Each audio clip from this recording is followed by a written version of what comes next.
Tour de Llama is a fundraiser for Samaritan Ministries that takes place at Divine Llama Vineyards in East Bend.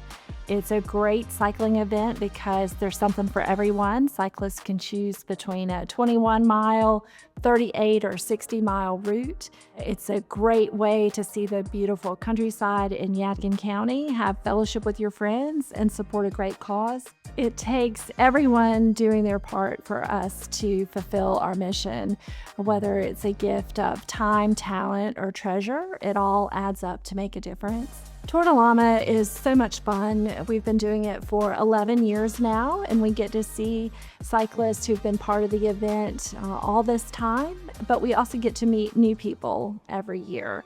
Summer is really hard for our guests. You know, the rest of us are thinking about summer vacations, maybe taking a break from school. But for our guests, it's still hot, it's still humid. They still don't have anything to eat. They still don't have a place to stay. But it all starts with those very basic needs of food and shelter. Also, in the summertime, our financial donations tend to decline. And so that is what makes Tour de Llama so important to us. I first came to Samaritan back in August 10th, 2003. That's when the old building was on the corner of Patterson and Northwest Boulevard, 1243 Patterson Ave. I came from a place, I thought I had burnt all my bridges. I lost all hope. I had nowhere else to go.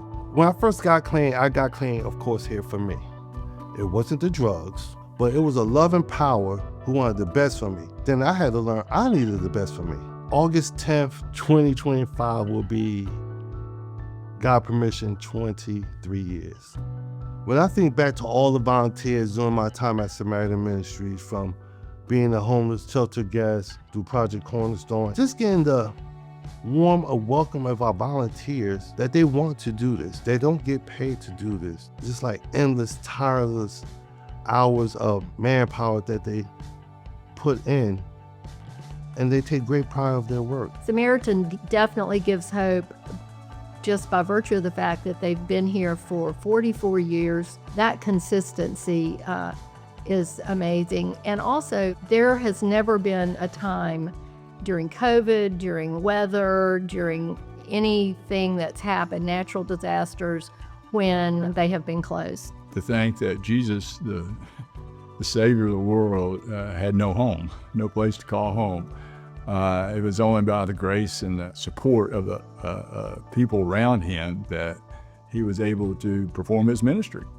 And that's what Samaritan does. It surrounds these men with a safe place, a place to lay their head down, and so they can go about finding a better place for themselves. Once you walk through that door, you're greeted and treated with respect. You know, we don't, no questions asked, you know, because we are truly the hand of God. And one of my favorite things is when I'm in the community and they'll come up and say, hey, Miss Soup Kitchen, or I'm doing this or that, and there's hope. You know, at times you should never think of a situation or a person as totally hopeless, no matter how bad it might seem. For me, what stands out most, compassion. The compassion that the staff have for our shelter guests, the volunteers, and everybody else that plays a part in our organization.